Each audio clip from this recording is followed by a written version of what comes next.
যোৱাকালি মোৰ ভিডিঅ'টো আপোনালোকে যথেষ্টখিনি সহায় দিলে সো তাৰ পিছত মোৰ বহুকেইজন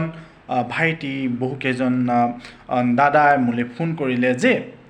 কেনেকৈ এটা ব্যৱসায় ষ্টাৰ্ট কৰোঁ আৰু সৰহসংখ্যকেই এটা কথা আছিলে না শাক পাচলি বা মাছৰ ব্যৱসায় তেওঁলোকৰ প্ৰতি ইণ্টাৰেষ্ট নহয় সো তেওঁলোকে কেনেকৈ ব্যৱসায় এটা আৰম্ভ কৰিব পাৰে যেনেকৈ হাৰ্ডৱেৰ হওক ট্ৰান্সপৰ্টেশ্যনৰ বহুতেই কৈছে যে হাৰ্ডৱেৰ ব্যৱসায়টো কেনেকৈ আৰম্ভ কৰিব পাৰে প্ৰথম কথাটো হ'ল এতিয়া গুৱাহাটী লগতে অসমৰ বিভিন্ন অঞ্চল বিভিন্ন জিলা ডেভেলপমেণ্ট ফেজত আছে তেওঁলোকে বিভিন্ন বিল্ডিং বনাইছে বহুতে নিজৰ গাঁৱৰ ঘৰটো পকী কৰিছে অসম চৰকাৰৰ লগতে ভাৰতৰ বিভিন্ন স্কিমৰ যোগেদি ঘৰবোৰ পকীকৰণ চলি আছে সো এতিয়া যদি আপোনালোকে হাৰ্ডৱেৰ আপোনালোকে যদি ঘৰখনক কেনেকৈ ডিজাইন কৰিব পাৰে যদি সেই বস্তুটো ব্যৱসায়টো আগবঢ়ায় আপোনালোক যথেষ্ট প্ৰফিটৰ সন্মুখীন হ'ব সো দেখা পায় যে আজিকালি আগৰ নিচিনা আমাৰ মা দেউতাহঁতৰ নিচিনাই ঘৰটো সাধাৰণভাৱে বনায় কোনো মানে মিস্ত্ৰীয়ে যি যোগ দিয়ে সেইমতে কোনো ঘৰটো বনাব নিবিচাৰে তেওঁলোকে ডিজাইন বা আৰ্কিটেক্টৰ যোগেদি বিল্ডিংটো লেআউট কৰে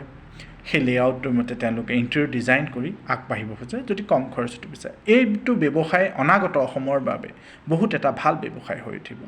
সো এতিয়া মই যুৱকসকলক এটা কথা কওঁ যদি আপোনালোকে সেই ব্যৱসায়খিনি ধৰে প্ৰথমতে আপুনি কোনোবা এজন আৰ্কিটেক্টৰ লগত যোগাযোগ বহুকেইজন আৰ্কিটেক্ট মোৰে কেইবাজন ভাই বন্ধু আৰ্কিটেক্ট আছে বহুত ভাল কাম যোৰহাটত আছে গোলাঘাটত আছে গুৱাহাটীত আছে আপোনালোকক যদি তেওঁলোকৰ নম্বৰ লাগে তেওঁলোকৰ লগত যোগাযোগ মই কৰাই দিম সো তেওঁলোকৰ লগত যোগাযোগ কৰি আপোনালোকে বহুকেইটা কাম কৰিব পাৰে এজন যদি মানুহে এটা বিল্ডিং আৰম্ভ কৰিছে বা এটা নিজৰ ঘৰ বনাব খুজিছে তেতিয়াহ'লে তাত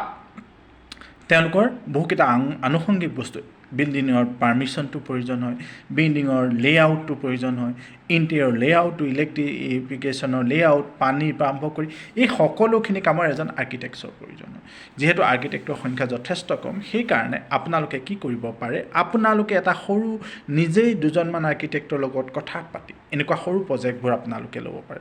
যিহেতু এই প্ৰজেক্টবোৰৰ আপোনালোকে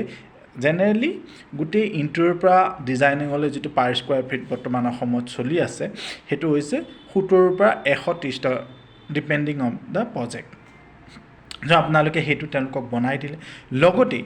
যেতিয়া তেওঁলোকৰ সেই ডিজাইনটোৰ এপ্ৰুভ হ'ল তেওঁলোকৰ যিখিনি মেটেৰিয়েল লাগিব সেই মেটেৰিয়েলখিনি আপোনালোকে কিছুমান দোকানৰ লগত যিখন হোলচেলাৰ দোকানৰ লগত আপোনালোকে কথা পাতি যদি প্ৰথম এটা দুটা প্ৰজেক্ট কৰে লাহে লাহে আপোনালোকে প্ৰজেক্টটো যেতিয়া ডাঙৰ হৈ যাব তেতিয়া লিখিব যে আপোনালোকৰ সেই হোলচেলাৰবোৰ নিজে আপোনালোকৰ লগত আছে তেতিয়া অকল আপুনি এজন হাৰ্ডৱেৰ দোকান হিচাপে নহয় আপুনি এটা কমপ্লিট সলিউশ্যন দিব পাৰিব মই আপোনালোকক এইটোৱেই কথা আছে আহক এই ব্যৱসায়টো অসমত যথেষ্ট ফিউচাৰিষ্টিক স্কোপ আছে আপোনালোকে আহি পেলাই মিলি পেলাই এই যেটো কনষ্ট্ৰাকশ্যন বিজনেছটোত ভৰি দিয়ক আৰু যি সহায় সুবিধা লাগে যদি কোনোবাই আপোনালোকক বাধা দিয়ে সেই বাধাত মই আপোনালোকৰ লগত থিয় হওঁ আৰু যদি কিবা গাইডেন্স লাগে কাৰোবাৰ আৰ্কিটেক্টৰ লগত কথা পাতিব লাগে কোনোবা মিস্ত্ৰীৰ লগত যোগাযোগ কৰিবলৈ সেইখিনিত মই আছোঁ আহক আপোনালোকে ব্যৱসায় কৰক আৰু নিজে মালিক হওক একোটা ব্যৱসায়